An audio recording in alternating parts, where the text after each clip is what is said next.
मैं तो हनुमान जी पाठशाला में पटूड़ा हूँ, तो हमारे नेता स्ट्राइक रेट 100% है और थोड़ा ठहरा विधायक साहब बिराजिया है, हमारी भी हमारी स्ट्राइक रेट अच्छी है।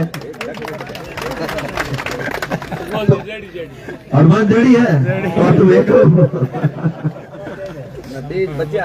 तो आपने आ तो घबराने की जरूरत को नहीं। मुख्यमंत्री कंपनी वाला कभी कुलड़ी में गुड़ गालने वाली बात करते, बातों बात हुए कौन बात हुई जो सोने दाड़ी हुई और नहीं हुई तो कपड़े जोड़ियो हाथ लाया, कोई तकलीफ को निकाल चेंज करने वास्ते भी है। आज आपने द्वारा उठौड़ी आवाज आने वाला टाइम में कोई भी कंपनी रो अधिकारी आप रो या फिर कंपनी के अधिकारियों के समझे आपके बीच में आकर आपके भाइयों को परेशान करने की हिम्मत नहीं करेगा, ये मैं आपको यहां से भरोसा देता हूं। मान लिया विकास जरूरी है, मान लिया हर चीज जरूरी है, लेकिन अनलीगल कोई नहीं करने देगा। आज 8 दिन हो गए हमारे भाई वीरम सिंह जी जिंदगी और मौत की जंग लड़ रहे हैं। क्या कंपनी के अधिकारियों की नैतिक जिम्मेदारी नहीं बनती थी कि उनके हॉस्पिटल में जाकर हाल चाल पूछे? क्या यहाँ के लोकल प्रशासन की जिम्मेदारी नहीं बनती थी कि यहाँ आकर परिजनों से बात करें? क्या किसी प्रशासनिक अधिकारी ने कल तक आपसे आके वार्ता की? क्या मुझे जवाब दो आप। क्या ये प्रशासन सिर्फ कंपनियों की दलाली करने के लिए बना है?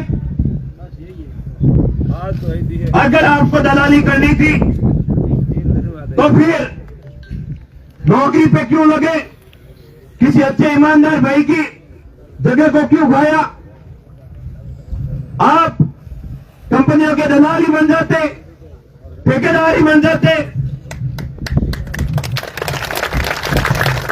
और मैं प्रशासनिक अधिकारियों से यह भी निवेदन करूंगा, आपको जो नौकरी लगी है वो इन्हीं की तरह आपके माता पिता ने खेती की है, खेत में मेहनत की है, दिन रात मजदूरी की है, इसीलिए आपकी नौकरी लगी है, ना कि इन कंपनी वालों की दलाली करने के लिए लगी है। आप किसान के बेटे हो, आप ईमानदार हो, आपके माता पिता ने मेहनत की है, आप उस मेहनत को ऐसे कंपनी वालों की दलाली करके उनके ऊपर दबाव मत लगाइए, ये मैं आपसे निवेदन करता हूं।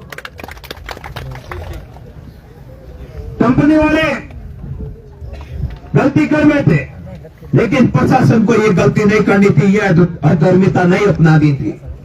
मेरे भाइयों से आके बात करनी थी, मेरे भाइयों से आकर समझाइश करनी थी, मेरे भाइयों के बीच में आकर उनका दर्द समझना था, लेकिन उन्होंने आपके दर्द को समझने की बजाय आपके इस दर्द पर नमक छिड़कने का काम इन प्रशासनिक अधिकारियों ने किया। अब हम भी देखते हैं क्या होता है। अभी बात कर रहे थे सुरेश जिंदौरवा कि इधर जाना है, किधर जाना है, किधर ही नहीं जाना है। अभी यही बुलाएंगे और यही बात करेंगे, अगर यह बात नहीं होगी तो फिर आगे देखेंगे। प्रशासनिक अधिकारी कहते हैं कि हत्या थोड़ी हुई है। मैं कहता हूं कान खोल के सुन ले जैसलमेर का प्रशासन, यह हत्या है, ये हत्या है। खेत जाते एक किसान को अनलीगल तरीके से उसके गांव के रास्ते में अगर बड़ा कोई बाधा बनकर तार बिछाया जाता है और वो भी अनैतिक तरीके से, अगर उसके बाद किसी भाई की अगर कोई तरीके से किधर है, क्या आप इसी तरह हत्याएं करवाओगे अपने भाइयों की?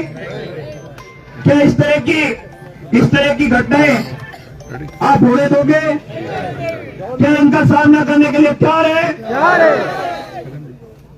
और जब कोई जुल्म करता है, अगर उस जुल्म का जवाब देने के लिए वहां के लोग जागरूक हो जाते हैं और उन लोगों के सामने वाले, उन लोगों के मिलने वाले, उन लोगों के अंदर विश्वास रखने वाले छत्तीसवीं कौम जागृत हो जाती है, तब उनको आगे बढ़ने से या फिर उनकी बात बनवाने से कोई नहीं रोक सकता। मैं पुनः जैसलमेर के प्रशासन से निवेदन करता हूं, या तो आकर बात करे या फिर आगे की हमारी जो योजना है आपको घेरने की, वो भी विधायक जी आपके सामने बात रखेंगे। उसके बाद स्थानीय लोगों से बात करके जो भी होगा तय करेंगे, न्याय दिलाएंगे वीरम सिंह जी को और इन कंपनी वालों के जो तरह तरह की जो माइंड में गलत फहमियां है उनको भी निकालेंगे। CSR फंड का जो पैसा है वो भी आप लखा मुंगेरिया और आपके गांव का है, वो भी यहाँ आपको दिलवाएंगे। और सेफ्टी के नियमों को जिन्होंने ताक में रखा है तो नियमों की पालना भी करवाएंगे और सभी मांगों को मनवाएंगे, ये आपको भरोसा देते हैं। लेकिन हमें ये ध्यान रखना है कि जब तक न्याय नहीं मिलता हमें यहां से हटना नहीं। ऐसा नहीं है आधा घंटा हो गया आधा के घर जा दऊ थोड़ो अपन जागीदार तो एक सिस्टम भरे है। कोई बारू मारी का मेहमान धरने पर आवे नहीं तो घर में जा पर के मार मासिर बेटो है नो काकार बेटो है हे जिन दूसरी कौम विकार कर देव सिंह अपन उठ करियो तो ध्यान हां जोड़ी धरनो दियो बाधा लेगा बने उठने अरे मैं तुम्हारी रोको के नहीं ना ले जाओ कटे तो आवाज का मत कर दो। जो है वटी है माछीरो ममेरो भुआरो वो अटमकरे में जे ले दो ला सब अटी रुकना है। हाँ अरे बाबा कह दियो मारे उठे लाली सार इन बार तो अलग तैयारी मतो राम साहब लाली बार समाज रा खूब लोग आए छत्तीसगढ़ को अमृत आया विधायक साहब समाज रा खूब लोग आए समाज रा लोग आए जो मारे कहीं गांव वाला ने हैंगा बारे आवणो जुजे गांव वाला कहूं करियो हैंगा नहीं कोई रे बेनोई हो कोई रे मासू जी आ कोई रे मासी लड़को हैंगा ले घर गया हमें मैं लार उठ बैठा मैं के मोटी आओ कनी अरे मोटी के मेहमान आए अच्छा बनाओ अब तो मेहमान अच्छा है अच्छे बनाओ उठ के तो यूं भेवे थे तो अपन आ भी ध्यान रखनी है। हां धरने में यूं नहीं होना दीजिए पति यूं नहीं वे लखवाड़ा खुद ऐसे बैठा है अरे लखवाड़ा छोटे डोरी वाले उठी बैठा था। तो आप सब लोग मजबूती से डटे रहना, आगे की जो भी बात होगी बात करके हम सब तय करेंगे कि आप सबका धरना है छत्तीसगढ़ कौम का है और हमारा सहयोग करने वालों का भी धन्यवाद।